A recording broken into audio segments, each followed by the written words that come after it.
के साथ खेलने लगा। तभी राजकुमार का एक मित्र कहता है, मित्र, तुम इस पक्षी को बाहर निकालो। यह कितना सुंदर तोता है। पिंजरे में इसका रहना बिल्कुल सही नहीं है। हम इसे आजाद कर देते हैं। अपने मित्र की बातें सुनने के बाद राजकुमार ने उस तोते के बच्चे को पिंजरे से बाहर निकाल देता है।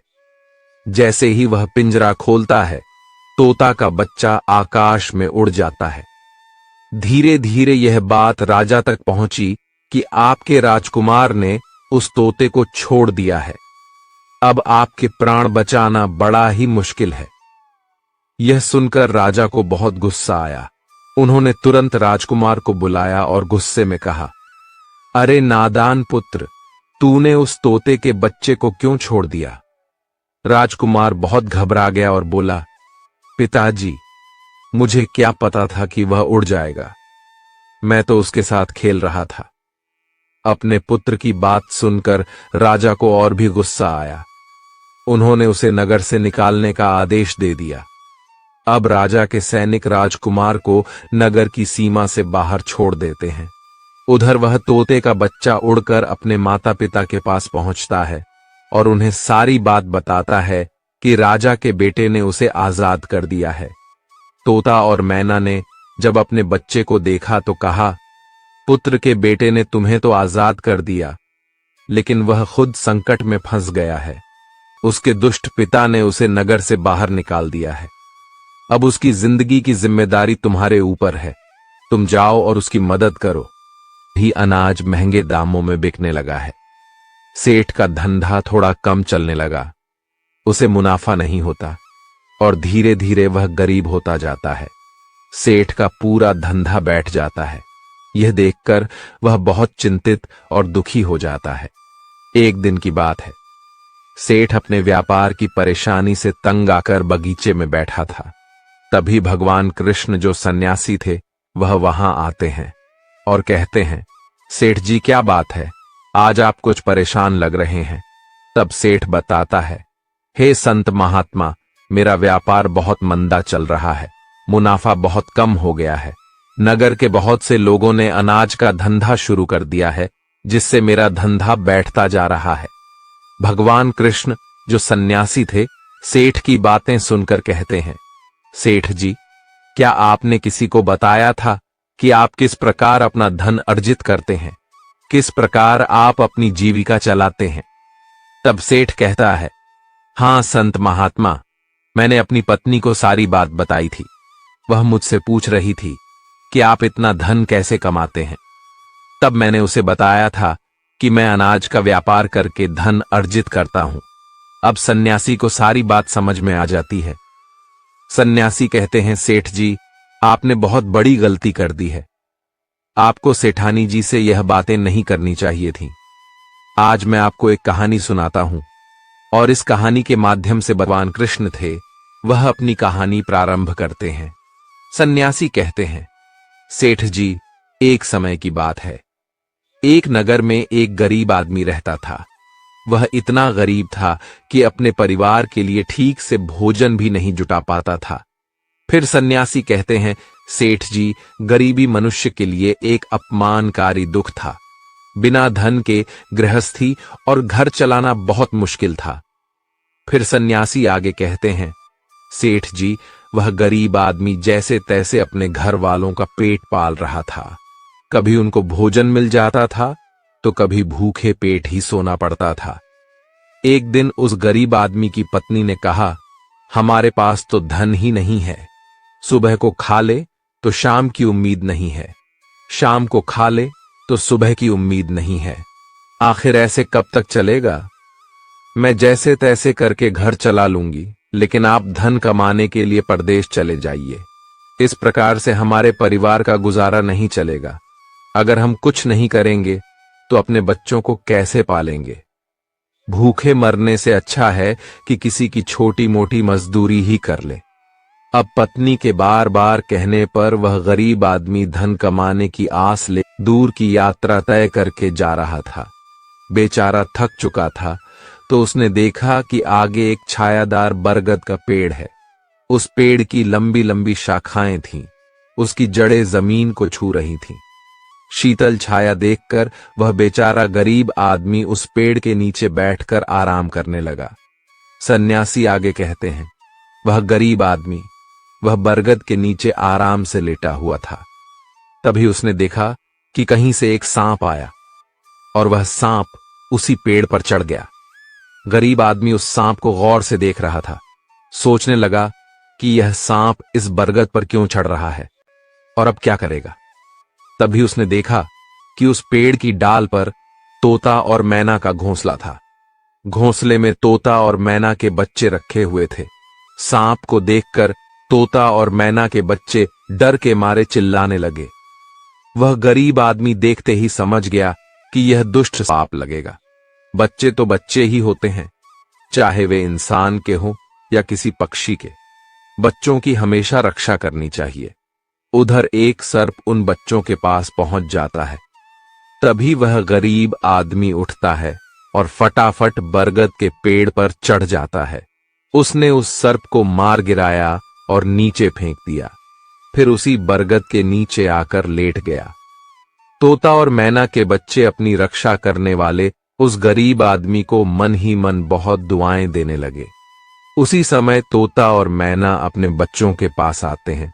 अपने माता पिता को पास आया देख तोता और मैना के बच्चे बहुत खुश, माफ कर देंगे, मेरा तो एक पंख जल गया है, मैं अब उड़ नहीं सकता, इसलिए मैं कुछ दिन तक यहीं रहकर अपने पंख होने का इंतजार करता हूं। जब मेरा पंख दोबारा उग जाएगा तो मैं आपसे मिलने के लिए जरूर आऊंगा। इस प्रकार से वह दोनों राजकुमार और उसकी पत्नी अपने नगर के लिए चल देते हैं। चलते चलते रास्ते में एक नदी पड़ती है। उस नदी पर एक नाविक नाव चलाता था। राजकुमार अपनी पत्नी को लेकर नाव में बैठ जाता है। जैसे ही नाव नदी के बीच में पहुंचती है तो राजकुमार देखता है कि एक चूहा बार बार नाव पर चढ़कर आता है, लेकिन वह नाविक उसे हटाकर नदी में गिरा देता है। कई बार उस चूहे को नाविक ने हटा दिया था। तब राजकुमार कहने लगा, अरे यह बेचारा इस प्रकार से तो जल में डूबकर मर जाएगा। इसे अपने प्राणों की रक्षा करने के लिए इस नाव पर चढ़ रहा है, इसे चढ़ जाने दो। जब राजकुमार ने नाविक से कहा कि आप इस चूहे को चढ़ जाने दें, तो राजकुमार के कहने पर उस नाविक ने उस चूहे को अपनी नाव पर चढ़ जाने दिया। जैसे ही चूहा नाव के अंदर गया, वह अंदर जाकर छुप गया। थोड़ी देर बाद उन्होंने देखा कि नाव के अंदर धीरे धीरे पानी आने लगा। उसी चूहे ने नाव को काटकर उसमें छेद कर दिया था, जिससे नाव में पानी भरने लगा। जब नाव में पानी बढ़ने लगा तो नाव पानी में डूबने लगी। धीरे धीरे जब नाव पूरी तरह डूब गई तो उसी समय राजकुमारी और राजकुमार पानी में बहने लगे। पानी के बहाव से राजकुमार बहुत दूर पहुंच गया और राजकुमारी रूपमती भी उसी पानी में बहती हुई राजा के बगीचे में जा पहुंची। बगीचे में रहने वाला माली जब राजकुमारी को बेहोश अवस्था में नदी के किनारे पड़ा देखता है तो वह जाकर राजा को यह खबर देता है। राजा जब सुंदर लड़की को देखता है तो वह उस पर मोहित हो जाता है और सुंदर राजकुमारी को देखकर उसे अपने महल में ले आता है और राज्य वैद्य से उसका इलाज करवाता है। कुछ दिन बीतने के बाद जब राजकुमारी ठीक हो जाती है तो एक दिन वह देखती है कि राजा उसके करीब खड़ा है। राजा ने पहले ही राजकुमारी रूपमती के चेहरे को निहार रखा था। अब वह राजकुमारी से विवाह करना चाहता था। राजा कहने लगा, हे राजकुमारी, तुम्हारा भी इस दुनिया में कोई नहीं है। अब तुम हमारी पत्नी बन जाओ, तुम हमारी रानी बन जाओ और हमारे महलों में बड़े आराम के साथ रहो। राजकुमारी रूपमती बहुत ही बुद्धिमान थी। उसने अपने मन में विचार किया कि यदि वह इस समय राजा को विवाह करने से मना करती है तो राजा उसके साथ जबरदस्ती करेगा। इसलिए उसने राजा से कुछ दिनों के लिए समय मांग लिया। रूपमती बोली, राजा साहब, थोड़े दिन ठहर जाओ, उसके बाद मैं तुमसे विवाह कर लूंगी। अब राजकुमारी उसी राजा के महल में रहने लगी और गरीब असहाय लोगों को भोजन करवाने लगी। उधर अब क्या होता है, उसका जो पति था, राजकुमार जो पानी में बह गया था, वह बेचारा मुसीबत का मारा हुआ इधर उधर घूमता हुआ उसी जगह पर भोजन की तलाश में पहुंच जाता है जहां राजकुमारी गरीबों को भोजन कराती थी। वहीं राजकुमार भी पहुंच गया। राजकुमारी ने उसे देखते ही पहचान लिया और उसकी आंखों में आंसू आ गए। राजकुमारी ने राजकुमार को एकांत में बुलाया और सारी बात बताई। उसने कहा, हे स्वामी, आप यहां आराम से रहिए और इसी राजा की नौकरी कीजिए।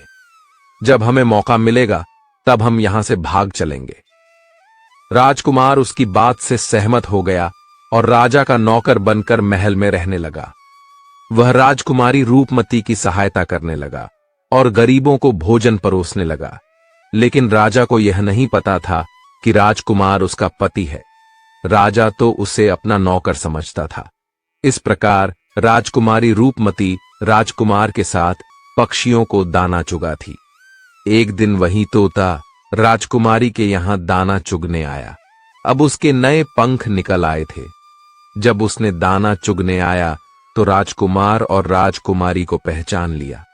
राजकुमारी रूपमती ने तोता को देखा तो उसकी आंखों में आंसू झलक आए। उन्होंने तोता को पूरी कहानी सुनाई कि वे इस प्रकार से यहां फंस चुके हैं और राजा को भी नहीं पता कि वे पति पत्नी हैं। तब तोता कहने लगा, हे राजकुमार, आप चिंता मत करो। आज रात राजा के सभी सैनिक सो जाएंगे, तब हम तुम्हें यहां से निकालकर तुम्हारे पिता के घर पहुंचा देंगे। वही हुआ जो होना था। जब रात होती है तो राजा के सभी सिपाही गहरी नींद में सो जाते हैं। जब सभी सैनिक सो गए तो उसी समय राजकुमारी और राजकुमार महल से निकल पड़े।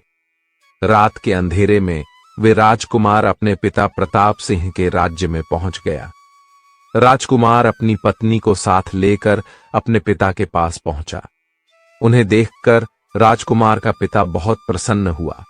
उसे अपनी करनी पर पश्चाताप हुआ कि उसने अपने पुत्र को नगर से निकालकर बहुत बुरा किया।